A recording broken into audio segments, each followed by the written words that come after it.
We're on a new section. We are on Anam, or cattle in the name of Allah, most gracious, most merciful. And then over here it says Bismillahir Rahmanir Rahim. Praise be to Allah who created the heavens and the earth and made the darkness and the light. Yet those who reject faith hold others as equal with their guardian Lord. He it is who created you from clay and then decreed a state term for you. And there is his presence another determined term, yet ye doubt within yourselves. And he is Allah in the heavens and on the earth. He knoweth what ye hide and what ye reveal. And he knoweth the recompense which ye can earn by your deeds. Sounds very karmic.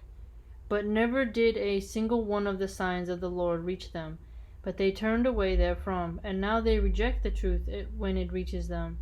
But soon shall they learn the reality of what they used to mock at. See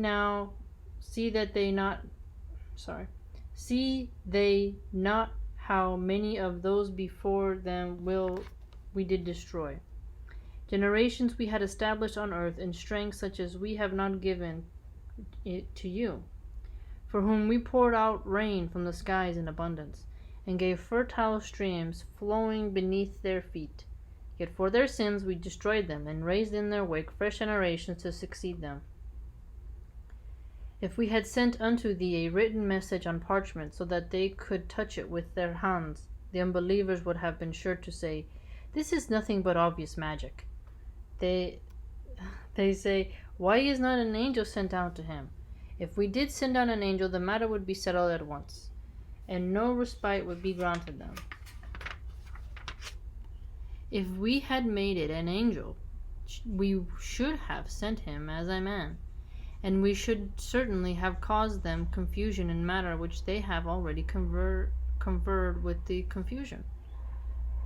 Mocked were many apostles before thee, but their scoffers were hemmed in by the thing that they mocked. They say, Travel through the earth and see what was the end of those who rejected faith. Say, To whom belongeth all that is in the heavens and on earth? Say, To Allah he hath inscribed for himself the rule of mercy, that he will gather you together for the day of judgment. There is no doubt whatever it is that who have lost their own souls, that will not believe. To him belongeth all that dwelleth and lurketh in the night and the day, for he is the one who heareth and knoweth all things. Say, Shall I take for my protector any other than Allah, the maker of heavens and the earth? And he it is that feedeth but is not fed? Say, Nay, but I am commanded to be the first of those who bowed to Allah in Islam, and be not thou of the company of those who join gods with Allah. Say, I would, if I disobeyed my Lord, indeed have fear of the penalty of a mighty day. On that day, if the penalty is averted from any, it is due to Allah's mercy, and that would be salvation, the obvious fulfillment of all desire. If Allah touch thee with affliction, none can remove it but He. If He touch thee with happiness, He hath power over all things. He is the irresistible, watching from above over His worshippers, and He is the wise, acquainted with all things. That's true. A lot of people will set a goalpost of, show me this proof and then I'll believe. And then you do that and then they want something else. So you can't make everyone happy. I feel that. Say, what thing is most weighty in evidence? Say, Allah is witness between me and you. This Qur'an hath been revealed to me by inspiration, that I may warn you and all whom it reaches. Can you possibly bear witness that besides Allah there is another God? Say, I cannot bear witness. Say, but in truth He is the one God, and I truly am innocent of your blasphemy of joining others with Him. Those to whom we have given the book know this is as they know their own sons. Those who have lost their own souls refuse therefore to believe. Who doth more wrong than he who invented a lie against Allah or rejecteth His signs? But verily the wrongdoers never shall prosper. One day shall we gather them all together. We shall say to those who ascribe partners to us, Where are the partners whom ye invented and talked about? There will then be left no subterfuge for them but to say, By Allah our Lord, we were not those who joined gods with Allah. Behold how they lie against their own souls. But the lie which they invented will leave them in their church. Of them there are some who pretend to listen to thee, but we have thrown veils on their hearts, so they understand it not, and deafness in their ears. If they saw every one of the signs, not they will believe in them. Insomuch when they come to thee, they but dispute with thee. The unbelievers say, These are nothing but tales of the ancients. Others they keep away from it, and themselves they keep away. But they only destroy their own souls, and they perceive it not. If thou couldst but see when they are confronted with the fire, they will say, Would that we were but sent back. Then would we not reject the signs of our Lord, but would be amongst those who believe. So I think those verses of like the veil, people think that that somehow means that Islam is trying to trick people, when actually I think that's the opposite, because I've read Freemasonry books, and allegory and symbolism, speaking in parables, is in every holy text. Every holy text. And that's the point, that religion gets you to self-reflect. It gets you to meditate upon concise, packed sentences, word structures. You have to do the work when it comes to religion and studying philosophical and theological texts. So an unbeliever, as they're calling it, or just somebody who's in doubt, has to think about what's being said, and then you have to meditate upon it, reflect upon it, and really abstract the symbols that are behind it, right? For like the analytical skills involved in reading a text are very important to deciphering meanings behind the text. So obviously if somebody is ignorant, they have bad intentions, and they grab hold of your book to simply take it out of context, they don't have that type of nobility, virtuous thing going on in their spirit.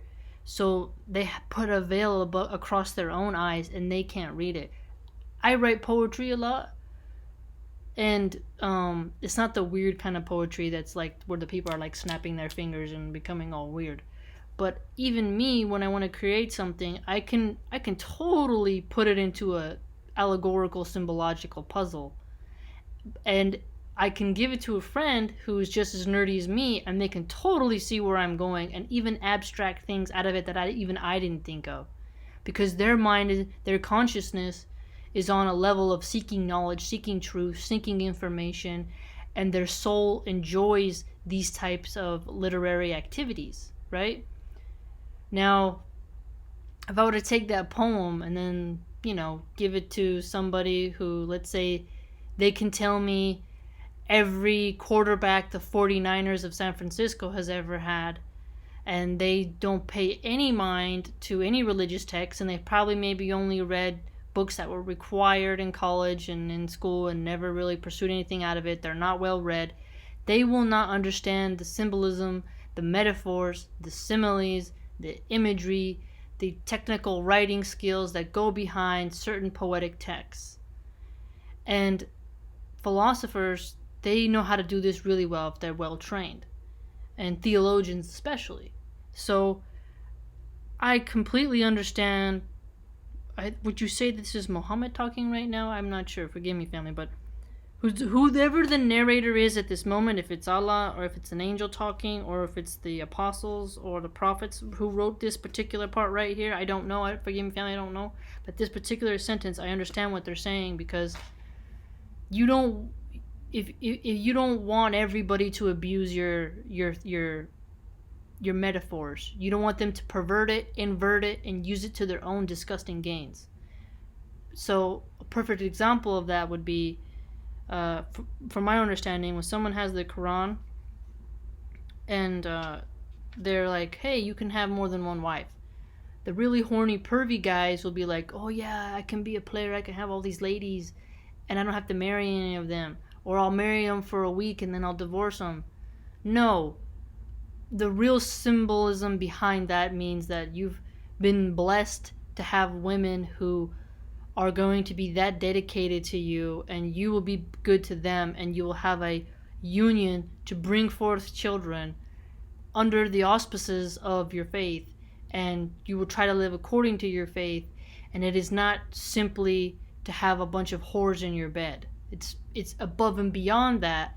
And a man and the women who decide to take part in that, if they're really doing it the correct way, they understand the meaning behind that, right? The man is kind of like this capstone.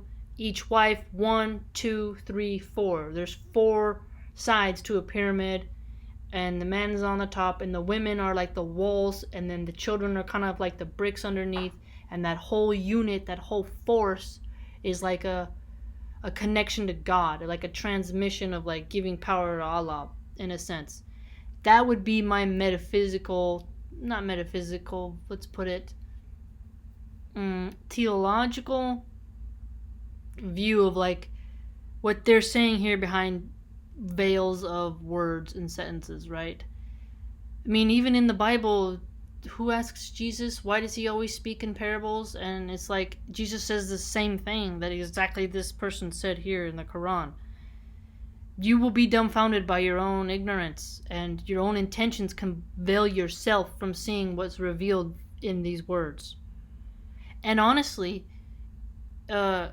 these texts, right, these verses here, when it says that, it's like if you're coming from a different background, you might not even be able, that veil might not even be able to come off yet, because you haven't experienced enough life yet, and you're still attached to your sin, or you're still attached to debauchery or pomposity or arrogance or lustfulness or greed, right? Those things can keep you veiled too from understanding the text in and of itself. So I don't think it's a fair criticism against Islam for people trying to say that, oh, they're allowed to lie to you. Well,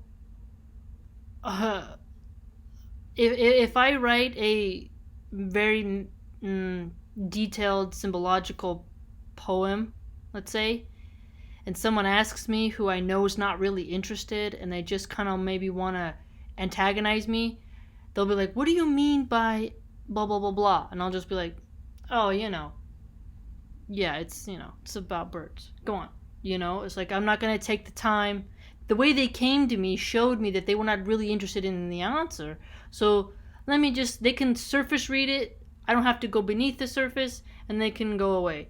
So that's what I think is what they mean. What do you think? I've been noticing a lot of people have been talking about that in the comment sections, and they're trying to say that you can't trust Muslims because Muslims are allowed to lie.